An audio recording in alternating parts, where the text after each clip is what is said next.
আল্লাহর নবী যৌবন কালে যখন পদার্পণ করলেন, চাচা আবু তালিবের কতখানি নৈকট্য ছিল, নবীর চাচা আবু তালিবের কত বদান ছিল তার ভাতিজার প্রতি। রাসূলুল্লাহ বিবাহ করবেন, চাচা আবু তালিব নিজে বিবাহের উকিল হলেন, নিজে বিবাহের খুতবা প্রদান করলেন। নিজ জবানে খুতবার ভিতরে চাচা ডাক দিয়া কয়, এ কওমের লোকেরা তোমরা শোনো, আমার কলিজার টুকরা ভাতিজা মুহাম্মাদুর রাসূলুল্লাহ যদিও সম্পদের দিক থেকে দুর্বল, যদিও অর্থের দিক থেকে সবল নয়, কিন্তু আমার কলিজার টুকরা ভাতিজার অন্তরটা এত বড়, সারা পৃথিবীর মানুষের অন্তরগুলো যদি এক পাল্লায় রাখো, আর আমার মুহাম্মাদুর রাসূলুল্লাহর অন্তরটা যদি আরেক পাল্লায় রাখো, আমার ভাতিজা মুহাম্মাদুর রাসূলুল্লাহর অন্তরের পাল্লায় ভারী হয়ে যাবে। কলিজার টুকরা ভাইরা, দুঃখের দিনের সঙ্গী ছিলেন, এক মুহূর্তের জন্য যিনি রাসূলুল্লাহকে ছেড়ে থাকতে পছন্দ করতেন না। এই কলিজার টুকরা বাবা একটু ঘটনা বললে আপনারা বুঝবেন। আল্লাহর নবীর চাচা আবু তালিব তিনি ব্যবসা করতেন। 8 বছরের বালক মুহাম্মাদুর রাসূলুল্লাহকে ডাক দিয়া কয়, ভাতিজা থাকো, ভালো থেকো, আমি ব্যবসার কাজে শামে যাব, শাম থেকে যদি ফিরে আসি আবার তোমার সঙ্গে সাক্ষাৎ হবে, ভাতিজা তুমি ভালো থেকো। আল্লাহর নবী, ইয়াতিম নবী, দয়ার নবী, মায়ার নবী চাচার চেহারা মুবারকের দিকে তাকালেন, চেহারার দিকে তাকায়া ডাক দিয়ে কয়, এ কলিজার টুকরা চাচা, আপনি তো জানেন লা উম্মিকা ওয়ালা আবিকা, আমার মা নাই, আমার বাবা নাই, দুনিয়ার বুকে এসে আমি আমার বাবার ছায়া, বাবার আশ্রয় থেকে বঞ্চিত হয়েছি। ও চাচা, দুনিয়ার বুকে আসার পরে আমার মা দুনিয়ার বুক থেকে বিদায় নিয়ে পরকালে চলে গিয়েছেন। এ চাচা, দাদা ছিল, দাদাও দুনিয়াতে নাই, আপনার কাছে লালিত পালিত হচ্ছি। দিন শেষে যখন আপনি আমাকে বুকের সাথে জড়ায়া ধরেন, ওগো চাচা, মনে হয় আমি বাবার কোলে উঠেছি। আপনার বুকের সাথে যখন আমার এই ছোট্ট বুকটা মিলে যায়, মনে হয় আনন্দে বুকটা ভরে যায়। আপনাকে জড়িয়ে ধরার পরে মা বাবা আর দাদাকে হারানোর বিরহ বেদনা গুলো আমি ভুলে যাই।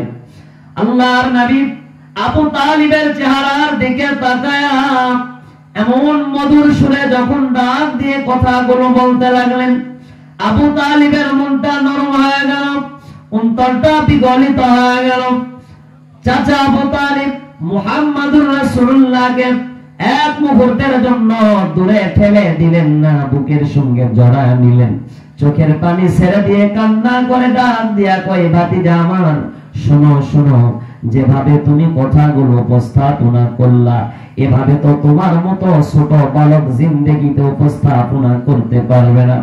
তোমার কচি জওয়ান থেকে যেভাবে তুমি মা বাবা হারানোর বিরহ বেদনার কথাগুলো বললাম, এভাবে জিন্দেগিতে কেউ এত সুন্দর করে সাজিয়ে গুছিয়ে কথা বলতে পারে না। এ ভাতিজা শোনো শোনো, আমি তোমারে ছেড়ে তোমারে রেখে কখনোই ভালো থাকতে পারি না। মনে করলাম তুমি ছোট মানুষ, মরুভূমির পথ দিয়া চলবা, তোমার কষ্ট হবে, তাই তোমাকে রেখে যেতে চাইলাম।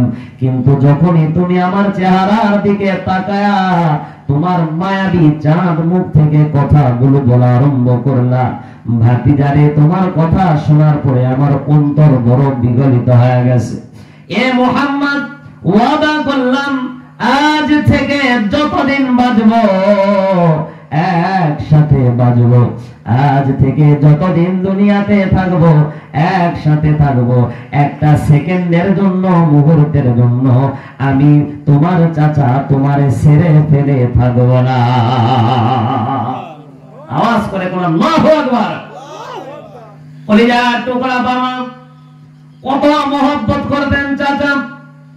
চাচার ইন্তেকালের আগ মুহূর্তে আল্লাহর নবী ঘরের ভিতরে প্রবেশ করলেন, ডাক দিয়া কই, চাচা একবারের জন্য কালেমা পড়েন, লা ইলাহা ইল্লাল্লাহু মুহাম্মাদুর রাসূলুল্লাহ জবান ছেড়ে বলেন সাল্লাল্লাহু আলাইহি ওয়াসাল্লাম।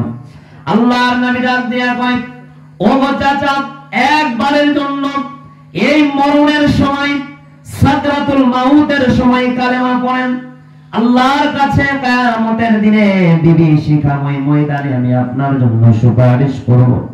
ও চাচা, একবারের জন্য কালিমাটা আপনার জবান থেকে সাক্ষ্য দেন। ওদিক থেকে আল্লাহর নবীর চাচাকে আবু জাহেল আর আবু লাহাব বারে বারে ওয়াসওয়াসা দেয়, ডাক দিয়া কয়, এ আবু তালিব, তুমি না কুরাইশ গোত্রের বড় একজন নেতা ছিলা, তুমি একজন নেতা মানুষ হয়ে আজীবন বাপ দাদার ধর্মে থাকলা, আর মরার সময় তুমি বীর পুরুষত্ব ছেড়ে দিয়া, সিংহ পুরুষত্ব ছেড়ে দিয়া, তুমি কি মরার সময় বাপ দাদার ধর্মে চুনকালি দিয়া তা পুরুষত্ব বরণ করে মারা যেতে চাও? এ আবু তালিব, বলো বলো, তুমি কি কালেমা পড়ে তুমি কি কা পুরুষত্ব বরণ করতে চাও নাকি? এভাবে যখন আবু তালিবকে কাফের বেঈমানেরা ওয়াসওয়াসা দিতে থাকলো, আল্লাহর নবী বারবার বললেন, চাচা, আমার নাম কালেমাতে বলা লাগবে না, একবারের জন্য শুধু বলেন লা ইলাহা ইল্লাল্লাহ। একবারের জন্য বলেন, আপনার জন্য এটা কাফি হয়ে যাবে। অবশেষে তার চাচা যখন কালেমা পড়ল, কাফের হয়ে দুনিয়ার বুক থেকে বিদায় নিয়ে যায়। আল্লাহর নবীর অন্তরটা বড় ভাব, আল্লাহর নবীর কলিজার ভিতরে কান্নার রোল, আল্লাহর নবীর অন্তর বড় ব্যথায় ব্যথিত। আল্লাহর নবী কান্না করতেছেন আর চোখের পানিগুলো মুছেন, আর চাচা আবু তালিবের বাসস্থান তার ঘর থেকে দরজা দিয়ে বের হয়ে যাচ্ছিলেন। এমন অবস্থায় আল্লাহ রাব্বুল আলামিন হযরতে জিবরাইল আমিনকে ডাক দিয়ে কয়, জিবরাইল, দেরি করা, তাড়াতাড়ি করে চলে যাও, আমার বন্ধু, আমার হাবিব, আমার প্যারের দোস্ত এক মুহূর্তের জন্য পৃথিবীতে চোখের পানি ঝরাবে, এক মুহূর্তের জন্য চোখের অশ্রু ঝরিয়ে কান্না করবে, আমার দোস্ত মন খারাপ করবে। আমি আল্লাহ রাব্বুল আলামিন তার বন্ধু ভাইটা বরদাস্ত করতে পারব না। আমি তার দোস্ত হয়ে আমার বন্ধুর কষ্টটা কখনোই সহ্য করতে পারবো না। আমার বন্ধুর কানে কানে গিয়া আল্লাহ রাব্বুল আলামিনের আয়াতে কারিমাটা পৌঁছায়া দাও, ইন্নাকা লা তাহদি মান আহবাবতা ওয়ালাকিন্নাল্লাহা ইয়াহদি মান ইয়াশা। আমার প্রিয় ভাই, আল্লাহ রাব্বুল আলামিন আয়াতে কারিমা দিয়া জিবরাইল আমিন রূহুল আমিনকে পাঠা দিলেন। আল্লাহর নবীর কানে কানে কোরআনুল কারীমের বাণীটা উচ্চারিত করলেন। আল্লাহর নবীকে ডাক দিয়া জিবরাইল আমিন কয়, নবী, আপনি ইচ্ছা করেন যাকে আপনি হেদায়েত দিতে পারবেন না তাকে।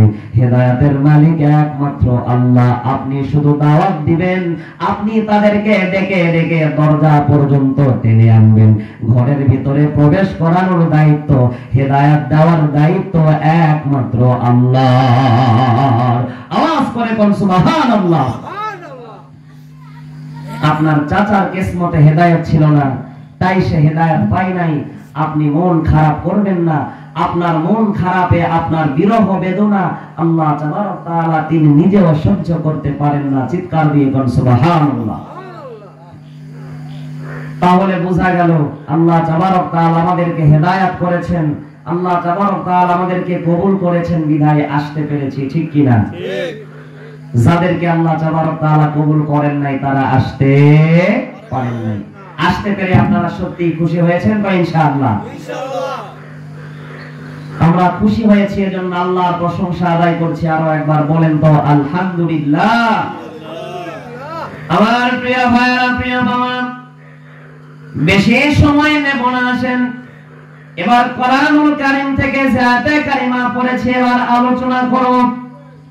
কেন আল্লাহ রাব্বুল আলামিন তার নবীর মাধ্যমে কিতাব প্রসঙ্গে জানিয়েছেন, লা তুহসা আজাইবুহু ওয়ালা তুবলা গরাইবুহু ফীহি মাসাবিহুল হুদা ওয়া মানারিল হিকমা। এই কোরআনুল কারীম এমন এক জ্ঞান গর্ব বিজ্ঞানময় কিতাব, যেই কোরআনুল কারীম জিন্দেগিতে জরাজীর্ণ হবে না, পুরাতন হবে না, জীর্ণ শীর্ণ হবে না, গরিব হবে না, ফকির হবে না।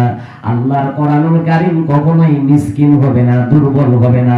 আল্লাহর কোরআনুল কারীমের আশ্চর্যকর বিস্ময়কারিতা কিয়ামত পর্যন্ত আল্লাহ রাব্বুল আলামিন অব্যাহত রেখে দিবেন।